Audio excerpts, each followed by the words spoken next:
Hello everyone, welcome to my YouTube channel Education Tree. First କ୍ଲାସ୍ରେ ଆମେ ଦେଖିଥିଲେ ଚର୍ଯ୍ୟା ଗୀତିକାର କାହ୍ନୁପାଙ୍କର ଡୋମ୍ବି ଚର୍ଯ୍ୟା। ନେକ୍ସଟ ପାର୍ଟରେ ଦେଖିବା ବାଟ ଓଗାଳା ଚର୍ଯ୍ୟା। ପେପର 101ର ୟୁନିଟ୍ 4 ରାଗ ପଟ୍ଟମଞ୍ଜରୀ। ଏଟା ସ୍କ୍ରିନଶଟ୍ ନେଇଯିବ। ସରଳ ଅର୍ଥ। ଗୀତିକା ମଧ୍ୟରେ ବିମନ ଶବ୍ଦର ଅର୍ଥ ସଂସ୍କୃତ ବୃତ୍ତିରେ ଓ ତିବ୍ଦତୀ ଅନୁବାଦରେ ଭିନ୍ନ ଭାବରେ କରାଯାଇଥିବାରୁ ସମଗ୍ର ଗୀତିକାଟିର ମର୍ମ ଦୁଇ ଭାବରେ ବ୍ୟାଖ୍ୟା କରାଯାଇପାରେ। କ ଆଳିକାଳି ଦ୍ୱାରା ଅବଧୂତିର ବହିର୍ଗମନ ମାର୍ଗ ଅବରୁଦ୍ଧ ହେଲା। ଏହା ଫଳରେ ଅବଧୂତି ପ୍ରକୃତି ପରିଶୁଦ୍ଧ ରୂପେ ପ୍ରତିଭାତ ହେଲା। କାହ୍ନୁପା ତାହା ଦେଖି ପରିଶୁଦ୍ଧ ମନା ହେଲେ। କାହ୍ନୁପାଙ୍କର ଅନ୍ୟତ୍ର କେଉଁଠି ଯାଇ ବାସ କରିବାର ପ୍ରୟୋଜନ ନାହିଁ। ନିଜ ଅନ୍ତର ମଧ୍ୟରେ ସେ ପରମ ଆନନ୍ଦମୟ ମହାସୁଖ ସ୍ଥଳରେ ସନ୍ଧାନ ପାଇଛନ୍ତି। କିନ୍ତୁ ଯେଉଁ ଯୋଗୀମାନେ ମନଗୋଚର ଅର୍ଥାତ୍ ମନେନ୍ଦ୍ରିୟ ଦ୍ୱାରା ବାହ୍ୟ ଜଗତରେ ସୁଖମୟ ସ୍ଥାନ ଅନ୍ୱେଷଣ କରୁଛନ୍ତି, ସେମାନେ ଉଦାସ ରହନ୍ତି। ସେହି ସୁଖମୟ ସ୍ଥାନ ତାଙ୍କଠାରୁ ଦୂରରେ ରହେ।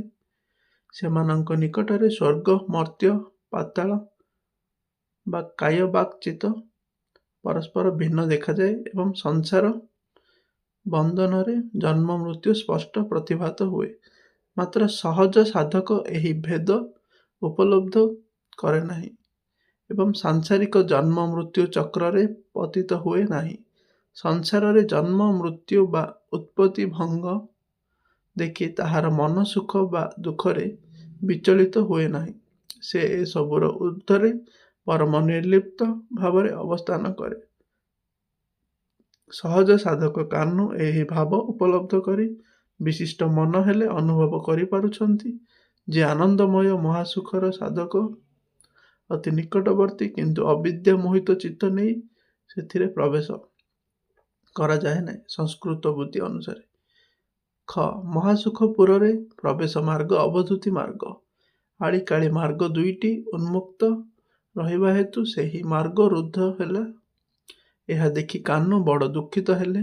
ବର୍ତ୍ତମାନ ସେ ଆଉ କେଉଁଠି ଆଶ୍ରୟ ନେବେ? ବାହ୍ୟ ଜଗତରେ ସେପରି ସ୍ଥାନ କେଉଁଠି ନାହିଁ। ସେ ଯାହା ମନ ଓ ଇନ୍ଦ୍ରିୟ ଦ୍ୱାରା ଜାଣୁଛନ୍ତି, ସେ ସବୁ ଉଦାସ ଦେଖାଯାଉଛି।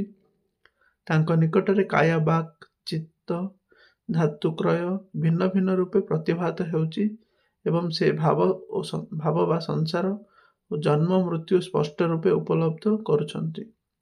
ମତାନ୍ତର ଅଭିନ୍ନ ଦେଖାଯାଉଛି ଓ ଭବବନ୍ଧନ ଭିନ୍ନ ହୋଇଛି। ଡକ୍ଟର ସେନ୍ ତାଙ୍କ ଚିତ୍ତରେ ନାନା ଭାବ ବିକଳ୍ପ ଜାତ ହେଉଛି, ତେଣୁ ଅଚିତ୍ତତା ପରିବର୍ତ୍ତେ ଅହଙ୍କାର ସୃଷ୍ଟି ହେଉଛି। କାହ୍ନୁ ଏହି ଭାବରାଜ୍ୟରେ ଆନ୍ଦୋଳିତ ହୋଇ ବିଶେଷ ଦୁଃଖ ଅନୁଭବ କରୁଛନ୍ତି। ସବୁଠାରୁ ଦୁଃଖର କଥା ଏହି ଯେ ସେ ଦେଖିପାରୁଛନ୍ତି ତାଙ୍କର ଅତି ନିକଟର ମହାସୁଖପୁର ଅବସ୍ଥିତ, ଅଥଚ ତାଙ୍କର ହୃଦୟ ସେ ସ୍ଥାନରେ ପ୍ରବେଶ କରିପାରୁନାହିଁ। ତିବ୍ଦତୀ ଅନୁବାଦ ଅନୁସାରେ ଏହି ବ୍ୟତୀତ ନାଡ଼ି ସାଧନା ଦୃଷ୍ଟିରୁ ଏହି ଚର୍ଯ୍ୟାର ଅର୍ଥ କରାଯାଇପାରେ ଆଳିକାଳି ମାର୍ଗରେ ପ୍ରାଣବାୟୁ ଶ୍ୱାସ ପ୍ରଶ୍ୱାସ ରୂପରେ ପ୍ରଭାବିତ ହୋଇ ଅବଧୂତି ମାର୍ଗରେ ପ୍ରବେଶ କରିପାରୁନାହିଁ। ଅବଧୂତି ମାର୍ଗ ଏପରି ଅବରୁଦ୍ଧ ହେବାରୁ ମହାସୁଖ ଚକ୍ରରେ ପ୍ରବେଶ କରିବା ଉପାୟ ନ ଦେଖି କାହ୍ନୁ ଅତ୍ୟନ୍ତ ବିରସ ହେଲେ। ସେପରି ଆନନ୍ଦମୟ ସ୍ଥାନ ଆଉ କେଉଁଠି ଅଛି ସେ ଯାଇ ସେଠାରେ ଆଶ୍ରୟ ନେବେ? ବାହ୍ୟ ଜଗତରେ ଯାହା ଦେଖୁଛନ୍ତି ସବୁ ଉଦାସ ଜଣାପଡ଼ୁଛି। ଆଳି, କାଳି ଓ ଅବଧୂତି ତିନୋଟି ଏକତ୍ରିତ ହୋଇପାରୁନାହିଁ। ତେଣୁ ଭାବବନ୍ଧନରେ ପତନ ପରିଷ୍କାର ଦେଖାଯାଉଛି। ଯେପରି ଭାବରେ ପ୍ରାଣବାୟୁ ଆସିଲା, ସେପରି ଭାବରେ ପୁଣି ବାହାରିଗଲା। ତାହା ଧାରଣ କରିନପାରି କାହ୍ନୁଙ୍କର ମନ ଭାଙ୍ଗିଗଲା। ସେ ଜାଣୁଛନ୍ତି ନିକଟରେ ମହାସୁଖପୁର, କିନ୍ତୁ ଅବଧୂତି ମାର୍ଗ ରୁଦ୍ଧ ହେବାରୁ ସେ ପ୍ରବେଶ କରିପାରୁନାହାନ୍ତି। ଫାଷ୍ଟ ପାର୍ଟରେ ଡିସ୍କ୍ରିପ୍ସନରେ ଲିଙ୍କ ଦେଇଦେବି, ସେଠାରୁ ଦେଖିଦେବ।